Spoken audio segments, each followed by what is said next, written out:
I'm on a mission to help the world to see success differently. We're sharing the stories of our guests. I hope to inspire those that listen.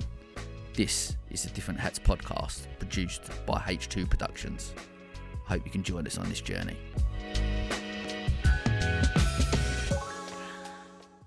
Success to me is like, what are you contributing to this world? What are you giving to this world? I have come to become a really rich human. I feel so rich sitting here talking to you today because of the people that surround me. I was such a sad, dark human. I was literally so lost in the world.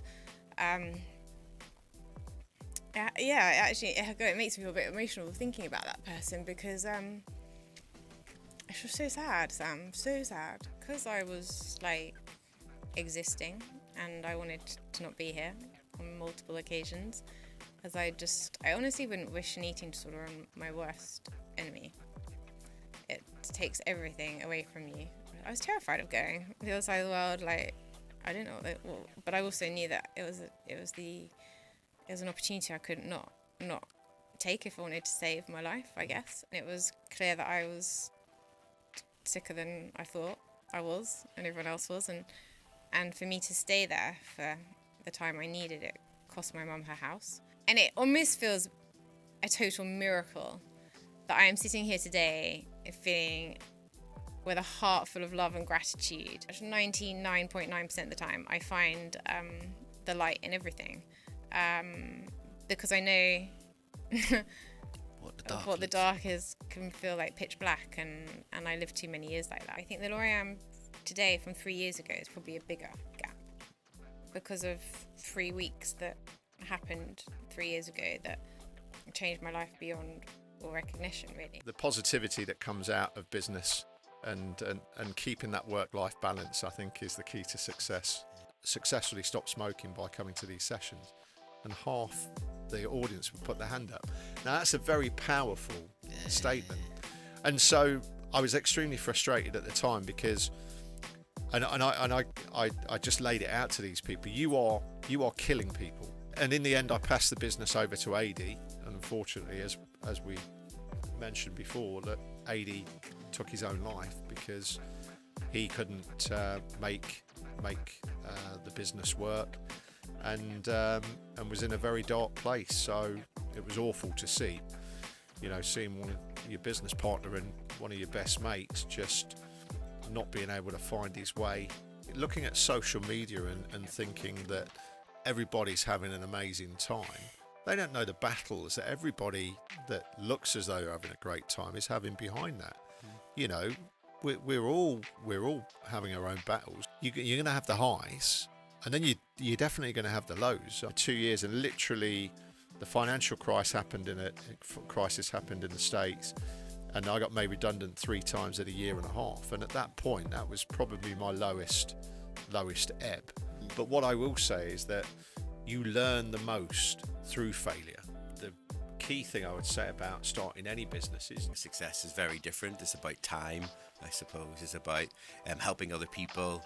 It's about doing something different in the world and helping businesses. I suppose I grew up in Northern Ireland in the 80s, height of the Troubles. I never thought of it as Catholic or Protestant. They were just people.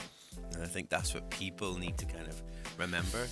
Everyone is, just a person, right? Whether you're Catholic, Protestant, gay, straight, trans, whatever, you're just a person. I think that's really important. When I'm working with any business, as a small business, you need to have those processes in place before you bring someone in. It's super, super important. What are your values? What are your processes? How do you nourish your customers? Otherwise, there's a disconnect. And that's why people fall out and things don't often work. And I think that's the most important thing in business. Don't be selling to people in the first thing, and I say that to everyone as well. People try to sell, but it's about what is the process. You don't need to be the richest person in the world, but the biggest thing is do the things that you love. And for me, measuring success is the success of others. Time is the biggest commodity in the world. It's the most richest currency you can ever have. You can lose all the money in the world, you can get it back, but you can't get back time. And the frustration of walking out of that room, I can remember all of it, going through the hat on the floor, kicking it along, like, so angry. You know, our first timeline and plan and cash flow wasn't 7.5 years long or whatever it was. So if there wasn't 4 people involved in Sea Lanes, and if it was just us, or if it was just Joe, or just Simon, just Andy, I don't think any one of us would have got through that. You know, how are we here again? You know, like that relentless sort of, we just dealt with this, and now we're back here again, going through same thing, different reason. You know, when you're sat on the train, you can see the surface of the swimming pool as you're going through. So that sort of. But at the time when we were building it, and we faced so many challenges building it. November 21, I think we lost something like 17 days, 15 days maybe to weather. Yeah, it was. Cash flow was pretty squeaky at times. Yeah. Accepting that it's okay to make mistakes, and it doesn't have to be perfect or anything like that. But the most important thing is that you show up. We are all going to die at some point, so you have nothing to fear, nothing to lose. You don't put yourself out there, you'll never know. When people accept you, love you, validate you just for who you are with all your faults, that is real success to me. And I think what success is definitely is not the belongings, and it's definitely not the fame, and it's not the job, and it's not the money. Certainly it's not. Success is when you are content with every single part of yourself. But now you do it from the inside out, and everything changes. All of a sudden, it's just not ambitious. You talk about meaning. You talk about purpose. You talk about, I know there is a reason why I'm here. I was very ill one day, couldn't even open my eyes, thought I was gonna die. Basically, this lady just left, my other friend was dying, and I was alone in a house with 2 children, and I didn't have a job. So I felt like my whole world was collapsing. When she passed away, I realized that she was scared of living. And that hit me really hard. I took up on my mission to make sure that doesn't happen to anyone. I want all of us to live a life that is true to ourselves, whatever that means. The only time that I lost myself in life, but I lost myself once, big time, at the time when my friend Eloise was dying. And it was the time that I didn't listen to my intuition. You will lie to yourself with your own thoughts. Your intuition cannot lie to you. So it depends what sort of life you want to live. And along with experiencing life, this is the main thing that we have come here to do, to love ourselves. And it's the best thing you can do to honor your presence in this world. You know, this is a gift. Life is a gift. We're always one decision away from our own happiness. And it's about... Don't give up, because anything is possible. You know, you can get a Liz Teller's party with a pair of pants if you want to. I think it is finding my space between perfection and freedom. Realised that some of the trauma I experienced in relation to my dad when I was a kid has had a much, much bigger effect on me than what I originally thought. He died in 2015. I didn't really label him as such till after he died, but he was an alcoholic. My home life was very unpredictable. We didn't know whether 1 minute he would be really happy and the next minute he would be vicious for no reason. My mum and dad divorced when I was about 12. He tried to commit suicide not long before that. From my perspective, from that age, I was doing it on my own, and I've kind of been doing that ever since. And I used to blag my way into all the parties, like Liz Taylor's party, Channel 4 party, there was always ways of doing it. Now this is a really good thing to teach your staff, right? Anybody teaching staff. Being a single parent is a very, very isolating and hard place to be. You don't see the thousands and thousands and thousands of people who are working really hard, often with very little support, because I think I knew very, very, very early on that thinking about content creating, thinking about setting up that YouTube channel, what advice would you give to them? Okay, so if I die tomorrow, if I'm being told now, that's it, it's over, do I look back, do I have any regrets? I can genuinely tell you no. and I'm gonna continue to work on keeping it like that. Takes me out of life, because life is happening now, you and me, but it's like we are creating all these Bollywood and Hollywood films in our mind that we're missing the experience. It's very fucking simple, we're making it so complicated, but in the end of the day, body, breath, and choosing carefully who and what I spend time with. What would bring me to present when I'm triggered? What would bring me to present when I'm stressed? What would bring me to present when I'm in a conflict or something like this? To have those little tools, and as you said, it's very simple. It's about who are you? It's a question for everybody that listens to this, and finding it from within instead of from the outside, because most of us, on a more spiritual level, if I may say, in this space, in a business building such, there is something bigger than us playing a game here. Is a guiding question. Am I guided by fear or am I guided by love? There is only two options. With everything, am I driven by my ego to prove something to someone? Or am I driven by something that really means something to me? That truth, that purpose, if you've lived your life for 10, 20, 30, 40 years misaligned, it's not going to be easy. But it's going to be so beautiful to tap into that. And it's worth it. Coming back to the first question, if I die tomorrow, do I have regret? How do you define success? What's it mean to you? Okay, well, I'm going to go a little bit controversial with this one, because I am going to say money and wealth, for me, is success. And I'll tell you why. For me, success is about having those material things and having a nice home and money, because I never had that growing up.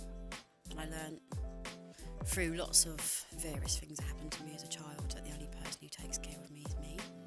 I actually thought to myself in that moment, you're not dying here like this. That's 7 years old. Yeah, my dad died in 2017 of an alcohol-induced stroke, and I didn't find out until the middle of COVID. I guess freedom, curiosity and play, they all kind of come together for me as like being a little bit of a rebel. Like I'm always trying to play around and tinker with things and break the system a little bit. The curiosity is what leads me there. The best way I could describe this, and this may sound inappropriate, but freedom for me is like ripping my clothes off and just running through a field naked going, ah! What are the rules here? What are we told we have to do as women? What are we told we have to do during pregnancy? Well, fuck that shit. We should step into flow every time we go to work. We should go to work, do our thing that fills us up, and we should go home feeling better and in a better place than what we did before we came to work. There's a big piece missing out of this workplace culture work I'm doing. Like, I'm just thinking, right, are the values there? Have we got the employee voice there? What's happening with the customer? Like, how are we going to reshape leadership? Are we coaching? Are we stripping out performance? I'm like, oh no, this whole thing is about sex. 48% of marriages end in divorce.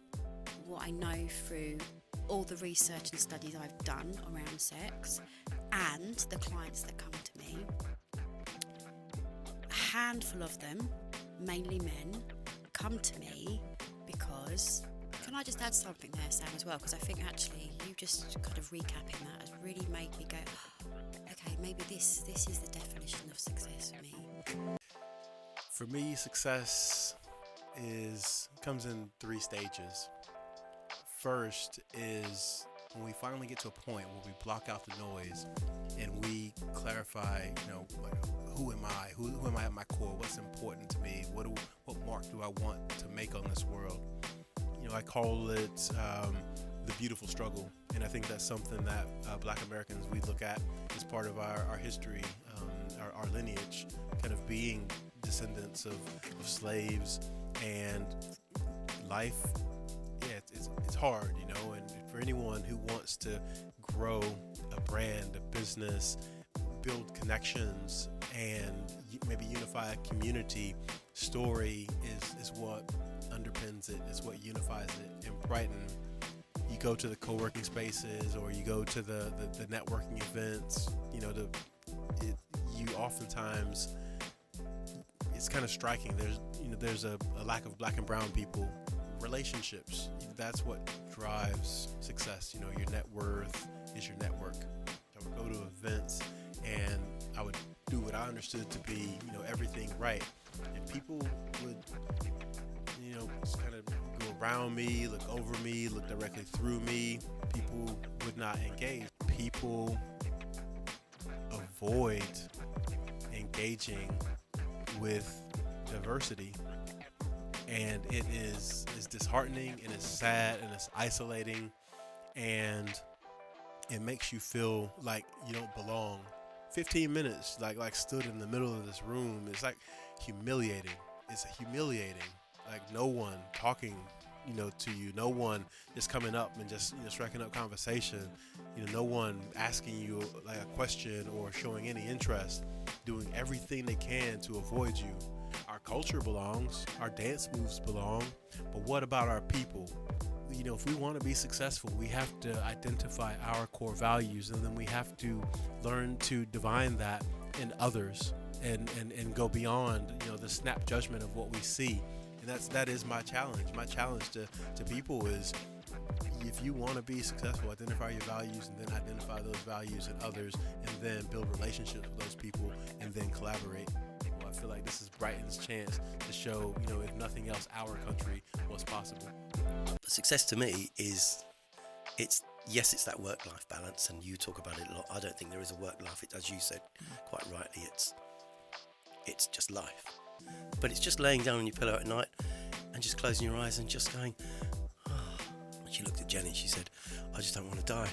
I'm not ready. I don't want to die.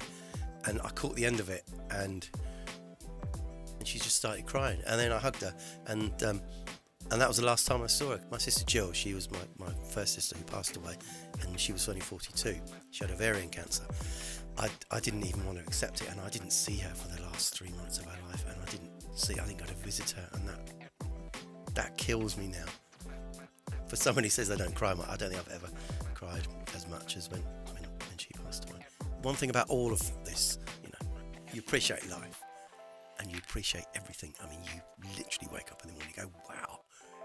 Office of National Statistics, so these are national statistics. 1 in 4 adult women over the age of 18 are severely sexually assaulted and raped. When I was a young adult, I unfortunately experienced a number of different sexual traumas, and I was suddenly surrounded by a gang of men in their 20s, and they handcuffed me to a fence and just were surrounding me and coming closer and closer and taunting me, and it was terrifying. And there was this one club in Leicester Square, and to walk across from where the seats were to where the bar was, you had to kind of cross the dance floor. And I remember walking across, and I always wore trousers deliberately, but I was groped 5 times between my legs just walking across.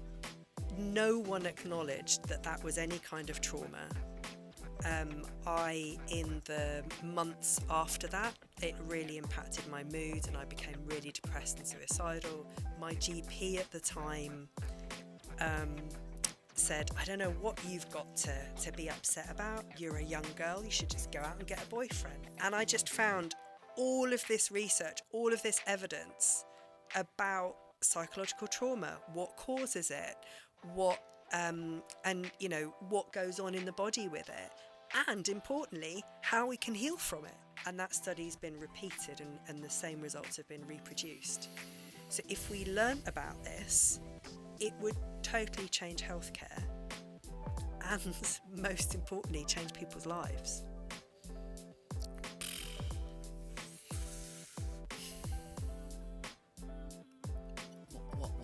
Why are we not? Why is this not recognised? I think everyone has a choice, and everyone's got the potential to heal. It's not easy. Google did a study a few years ago, I think it was in 2016, 2015, looking at what made the best team, like what are the qualities that made a team work best. And the number one thing, main thing, we've said it already, healing's possible for everyone. The way that people do that. When I left school, My headmaster turned around to me and said, if you stay out of prison, you'll be a success. We had no money as children. I can remember hiding behind the settee from the tallyman. I know that I will never allow my children to experience what I experienced. I have enough demons in my head to know that demons in your head can cause you problems. And I fight with those demons on a daily basis. You know, it's taken me 60 years to realise it wasn't right. You know, if you'd have asked me 15 years ago, it never did me any harm. Yeah, it did. It did, and I'm still suffering. Our childhood defines you for what you are, and you react. And it's taken me till I'm 61 years old now. It's taken me till I'm 61 years old, to realise that actually what matters is love. Intrinsically, I'm an entrepreneur. But if there's one regret, try and be happy in yourself, in your own world, with your family around you. And if you can achieve that, you are the most successful person in the world. And I got 3 love hearts back from my 2 sons and my wife. And that was it. In the moment. Success. Done. That's it. You go back to one point in your life and you can change it, what would it be on that? Oh, you've put me on the spot there. God's honest truth. The goal of life isn't to be happy, it's to live. So you have to feel. Obviously, I saw my dad do a job that he hated, and he worked 7 days a week. So there's this pressure for men to do and to work and to provide, and they become like machines. So we've got to do in society, which is very masculine. But we need to be. We need just to sit in silence. We need to do nothing. We need to not look at our phones. Are we just in relationships to feel good? Or are we in relationships to grow? If you want more connection, get creative. Creativity is king. So you're starting your day with connection. You're starting your day with intimacy. Into me, you see. I hear so many men going, but I've done all this and she's still not happy. It's not about the doing. Women want you to be with them. Online has created more disconnect and more anxiety. How can we create more connection and less anxiety and bring people back into community? It's so confusing, but ultimately a woman wants, and that's how then you can go deeply more into an intimate relationship with someone. And that's the missing piece. You can have 1,000 problems until your health goes, and then you only have one. So my mum went from, not working, but dad was doing very well for himself, to, welfare system within weeks. It was a complete kind of car crash, essentially. Between 6 and 12, I could have gone a very different path to the way I went. It was turbulent. That was a turning point, because in that 6 weeks, I did $6 grand. Pick your road, man. And if you pick the wrong one, turn that shit around. But I'd be imploring anyone, even, now, if you're not happy or you want to do something else, doesn't matter how old you are, if you need to take a step back or a step sideways to take a step forwards, do it. Choose your hard. Doing everything is hard. Doing nothing is hard. So which hard do you want? I think hard work beats talent every day of the week, personally. So I am a massive believer in that. But not at the sacrifice of the past is history, the future's a mystery, but today is a gift. And that's why they call it the present. Courses are great, education is great, life is better. Someone listening to your story and going, I want to start a business at 12, 18, whatever it is, I want to do what Tom's done, I want to try and do. What advice would you go back and tell them kids? Start. Simple as that. Put a shirt and tie and go off to my job every day, big smile on my face, bang clothes, I hated myself. What got you out of those dark days when you are lying there and you're crying but you still got up and carried on? My son being born, I suppose. He saved my life, I suppose, and well, a lot of it, I was obviously involved in a very serious road traffic accident. So when the emergency services turned up with the vehicle, they were asking the people in the car different questions, And he said, "Oh, he's dead." Because I smashed my skull, the big hole in my skull, and he's embedded in my brain. So that was the first operation I had that night. And then I was in a coma then for 4 weeks in intensive care. So the physical injuries were horrendous. But my biggest challenge was obviously lay ahead, my mental health, unbeknown to anybody. See, I bottle things up. I put a mask on every single day, put a smile on my face after work every day. Behind closed doors, I hated myself, hated what I saw in the mirror. I called myself a freak every single day. And I said, I was in this corridor, walking up this dark, dark corridor with a really bright white light at the end of it. I was walking down this corridor. I was going to walk into this light. All of a sudden, I heard names calling me from behind. So I get emotional, sorry. There were some dark, dark days for years. Like, I wish I was dead. I wish I wasn't here anymore. I was a hindrance to my family, the stress I put them through. I was lying in bed, get out of bed every day. It was sometimes hard work. I'd lie in bed looking up at the ceiling, just crying, tears streaming in my face. And I couldn't get out of bed. And that's depression. I don't want people to suffer for 24 years like I did in silence. And all I want to do, which is a bit woo-woo, this is, or whatever you call it, I want to close my eyes on my deathbed, whenever that is, hopefully a long time away, knowing I made a difference to the planet.